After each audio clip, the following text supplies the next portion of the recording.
President Adair from the American Falls, Idaho Stake Presidency. We're here with Elder Luke Pratt, who's just recently back from the Cordoba Mission, Argentina Cordoba Mission. He'd been out about 8 months, and probably a little bittersweet coming home that early, but we're happy to see his face and happy to hear from him, happy to have him here to share some experiences. What we'll do is we'll turn some time over to Elder Pratt now. He's going to share some experiences and then bear his testimony in the Spanish language, and then we'll finish up. So we'll turn the time over to you, Elder Pratt. Awesome. So like President Adair said, or Brother Adair said, I served in the Cordoba, Argentina Mission, and I had 3 areas there, which was Catamarca and Rio Segundo and Ayacucho. And the thing about my 3 areas is that they're all 3 very different, and I love that about them, is that Catamarca was kind of like a desert place, and it had its challenges because it was very hot. Imagine serving like Phoenix, Arizona, and I got there right as summer started, and I knew about it before I went into the mission. I was like, I really hope I don't start out in Catamarca. And then, of course, that's where I started out, and so I went there, and it was just a crazy experience. It felt like I was living in a movie for about 4 months, so about 4 months of my mission, so about half my time been out, I served in Catamarca, and it was an amazing experience. It was just, you just get to meet and see so many people. And for me personally, with each of my areas, especially in Catamarca, I might be different from some other elders that had served there, is that I liked seeing the different challenges and different ways that I could help the ward. And some challenges there is that the ward kind of lacks community there, and there weren't very many people. In fact, this is the case a lot in the Argentine missions, but on the member list, there was about 500 members on the ward member list. And when I got there, we had about 30 going to church every week, which is insane. That percentage of people going to church is very low. And that was a big challenge for me. So trying to find old members and bring them to church, and it was amazing. I had 2 amazing companions. I was trained there, and my second companion, Elder Johnson, he was a big help. He taught me how to work hard and everything, and I really appreciate that time there.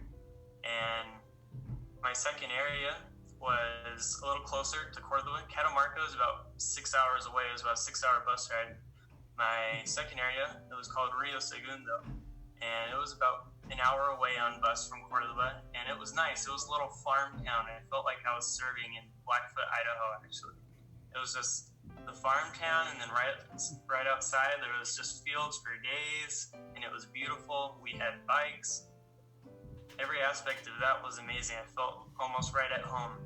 But the challenge with that area was it was a branch, and pretty similar to Catamarca, on the ward member list there was about 230 people, and about probably averaged maybe 10 people going to church every week. In fact, we had 1 week where just 2 people showed up.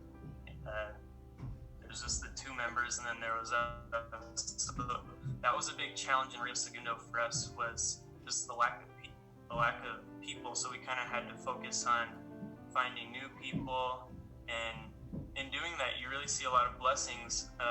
For example, we found this family. I remember one day we were just riding our bikes. It was really hot. It was late at night. I can't remember where we were going, but we were riding, and then we hear this guy who's just sitting outside in his yard. He just yells to us, "Hello," in English. And so we just stopped our bikes right there and was like, we got to go contact that guy. He spoke to us, so we got to go say hi.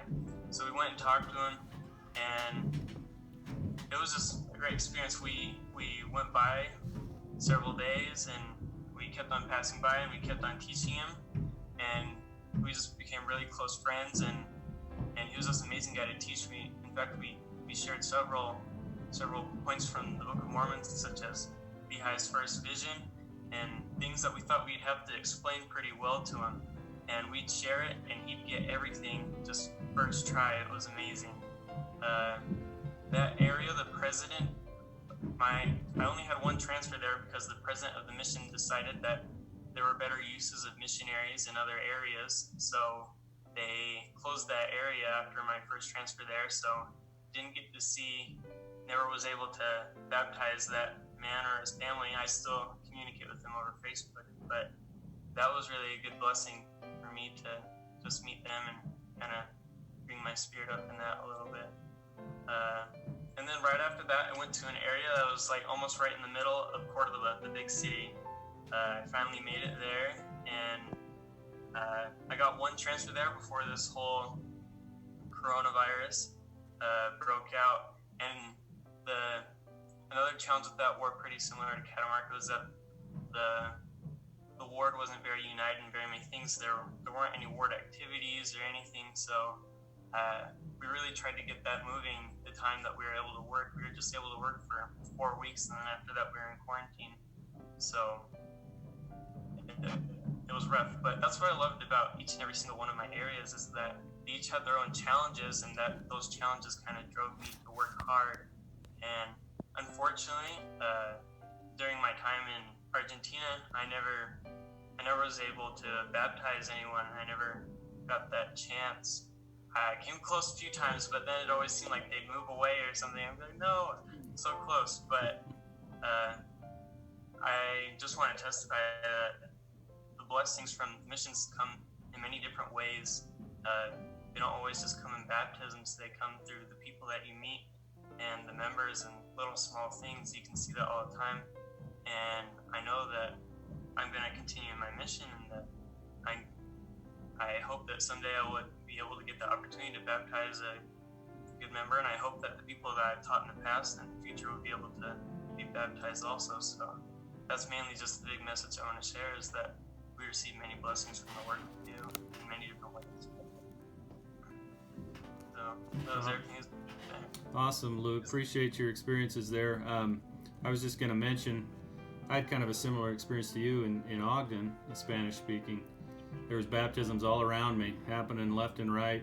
It seemed like every other missionary companionship was baptizing, and yeah, I just kind of had kind of bad luck, it seemed, at times, where I'd move right before one, or I'd get transferred right before one, or or someone would move away, like you said. And then I remember just thinking I was doing something wrong, and I had an interview with my mission president, and just kind of asked him what am I doing wrong? Why isn't this happening? And he sure reassured me and said, you're not doing anything wrong. It'll come. And then the amazing thing is, as soon as he said that, just baptism started happening. And I don't know what the difference was. I think it's just hard work, and eventually things start to work. And so I had kind of a similar experience there. I think it was about 8 months before I actually got to attend a baptism. And then, anyway, there was a lot that happened after that, which was wonderful. So why don't you share your testimony with us now in Spanish, Elder Pratt? I'd love to hear your castellano, okay? My castellano, así se dice en Argentina. Okay. Bueno, simplemente quiero compartir mi testimonio, que yo sé que Jesucristo vive y Él es nuestro Salvador y Él es mi amigo fiel, y yo sé que de todo eso a través de mi misión. Como antes de mi misión no sabía mucho del Evangelio de Jesucristo, y gracias a mi misión aprendí muchísimo. El libro de Mormón y las escrituras son mis favoritas cosas para leer, y estoy muy agradecido para mi tiempo en Argentina, y como misionero, y nuestro propósito como misionero es invitar a las personas a venir a Cristo, a ayudarlos a que reciban el Evangelio restaurado mediante la fe en Jesucristo y su expiación, el bautismo, el arrepentimiento y prosperar hasta el fin. Eso es nuestro propósito, como se dice en predicar mi Evangelio, y realmente estoy agradecido para toda la gente en Argentina, todos los miembros y todas las personas y investigadores que pude enseñar, y solamente quiero seguir adelante en mi misión y espero que pueda volver a Argentina y terminar mi misión ahí. Y digo esas cosas en el nombre de Jesucristo. Amén. Amen. Welcome home, Luke. We're sure glad to hear your wonderful testimony of the Savior.